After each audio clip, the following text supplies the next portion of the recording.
दोस्तों, हर एक इच्छाधारी नागिन के पास उसकी नागमणि जरूर होती है।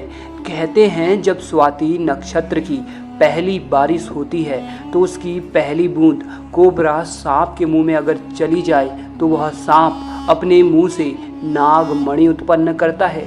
जब एक सांप नागमणि पा लेता है तो उसमें कई सारी शक्तियां आ जाती हैं, जैसे कि नाग का मनुष्य रूप धारण करना, मनचाही जगह पर पलक झपकते ही पहुंच जाना, अपना आकार कितना भी बड़ा कर देना और कितना भी छोटा कर लेना। ये सभी शक्तियाँ उसके पास आ जाती है। कहते हैं नागमणि की रोशनी बहुत ही ज़्यादा तेज होती है कि इसका प्रकाश कई किलोमीटर दूर से भी देखा जा सकता है। परंतु दोस्तों, एक इच्छाधारी नागिन अपने नागमणि को हमेशा लोगों की नज़रों से छुपा कर रखती है, परंतु जब भी कोई उसकी नागमणि उससे छीन ले तो नागिन का गुस्सा सातवें आसमान में होता है। ऐसी ही एक सच्ची घटना आज हम आपको बताने वाले हैं, जो कि बिहार के दरभंगा के एक ऐसे गांव में घटी जो कि जंगल के बिल्कुल करीब बसा हुआ है। इसी गांव में सौरभ और गोपाल नाम के दो व्यक्ति रहते थे। दोनों की काफ़ी अच्छी दोस्ती थी और दिन के समय दोनों अपने बकरियों को चराने के लिए जंगल साथ जाया करते थे। उसी जंगल में एक इच्छाधारी नागिन अपने नाग के साथ रहती थी और अपने नागमणि की रखवाली करती थी। एक बार गोपाल की एक बकरी घने जंगलों के अंदर चली गई तो गोपाल ने सौरभ से कहा कि तुम आज मेरी बाकी बकरियों को अपने बकरियों के साथ घर ले जाओ, मैं तो अपनी उस बकरी को ढूंढ के ले आता हूँ जो शायद जंगल में थोड़ा अंदर चली गई है। उधर नागिन भी अपना भेष बदल कर तथा मनुष्य रूप धारण कर नाग को नागमणि की रक्षा के लिए छोड़ गांव में भ्रमण को निकल गई।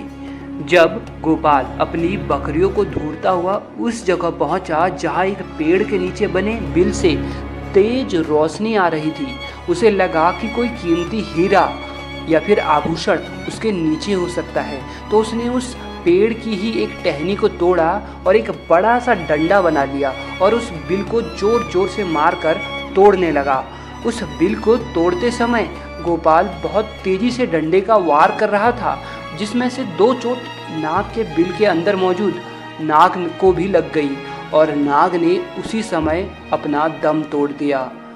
जब गोपाल ने मरे हुए नाग को देखा और उसके पास तेज चमकती मणि को देखा तो वो समझ गया कि वो चमकती चीज नागमणि ही है। उसने पहले नाग को डंडे से हिलाया और यह सुनिश्चित किया कि नाग मर गया है या जिंदा है। फिर उसने जब देखा कि नाग मर गया तो उसने अपने जेब से रुमाल निकालकर उसके अंदर उस नागमणि को रख लिया और भागता हुआ तेजी से घर को निकल गया और भूल गया कि वो बकरी को ढूंढने जंगल में आया था और वो बकरी अभी भी जंगल में रह गई। इधर जब नागिन वापस अपने बिल की तरफ लौटी तो जैसे ही उसने नागमणि गायब पाई और अपने नाग को मरा हुआ देखा तो वह गुस्से में आग बबूला हो गई।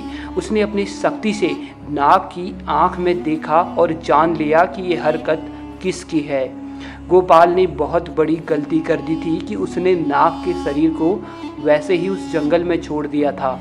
अगर वह नाग के शरीर को उसी समय जला देता तो शायद नागिन को गोपाल के बारे में पता ही नहीं चलता। उधर गोपाल बहुत खुश था क्योंकि उसे दुनिया की सबसे शक्तिशाली चीज नागमणि जो मिल चुकी थी।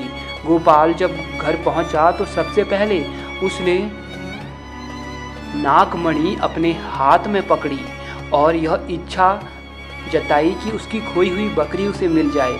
दोस्तों, चमत्कार हुआ कि अगले ही पल वह बकरी उनके घर के दरवाजे पर थी। गोपाल ये सब देखकर बहुत खुश हो गया। उसने नागमणि की सहायता से अपने घर को ही बदल दिया और अब वह गांव का सबसे अमीर इंसान बन चुका था और वह केवल और केवल नागमणि की मदद से। उधर नागिन अपने नाग का बदला गोपाल से लेने के लिए बेकरार थी, परंतु वह विवश थी क्योंकि गोपाल के पास नागमणि थी और वह तब तक गोपाल को नुकसान नहीं पहुंचा सकती थी जब तक उसके आसपास वो नागमणि हो। दोस्तों, कहते हैं कि इच्छाधारी नागिन बगैर नागमणि के भी कोई भी रूप धारण कर सकती है। अपनी इसी शक्ति का फायदा उठाकर नागिन ने एक सुंदर कन्या का रूप धारण किया और गोपाल किसी काम से दूसरे गांव जा रहा था तो उसके बीच रास्ते में बैठ गई और रोने लगी। जब गोपाल ने देखा एक बहुत ही सुंदर स्त्री रो रही है तो वह तुरंत बैलगाड़ी से नीचे उतरा और पूछा कि आप रो क्यों रही हो। तो नागिन के भेष में उस स्त्री ने कहा, मेरा नाम पायल है और मैं अपने पति के साथ दूसरे गांव में रहती थी, परंतु कल वह एक अन्य स्त्री के साथ शादी करके आ गया और मुझे मार मार कर घर से बाहर निकाल दिया है। मैं बेसहारा हूँ, लाचार हूँ। गोपाल को उस स्त्री पर तरस आ गया और उसकी सुंदरता से गोपाल बहुत आकर्षित भी हुआ। वह उसे अपने साथ घर ले आया। धीरे धीरे नागिन और गोपाल में दोस्ती शुरू हो गई और दोस्ती इतनी गहरी होती चली गई कि गोपाल को पता ही नहीं चला कि कब वह उस स्त्री से प्यार में फंस चुका था। एक दिन गोपाल और पायल यानी वो नागिन दोनों घूमने के लिए गए और एक जगह एकांत पाकर पायल ने गोपाल से पूछा, तुम्हारे गले में ये चमकती सी चीज़ क्या है। तो गोपाल बोला, कुछ नहीं, एक साधारण सा आभूषण है, मुझे बहुत अच्छा लगा इसलिए मैं इसे गले में पहनता हूँ।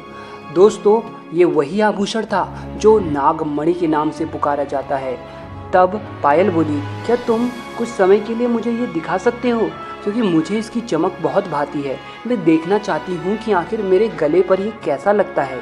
इस पर गोपाल चिल्लाते हुए बोला, नहीं, मैं तुम्हें ये नहीं दे सकता हूँ, इसके बदले तुम कुछ भी मांग लो, मैं तुम्हें दे दूंगा।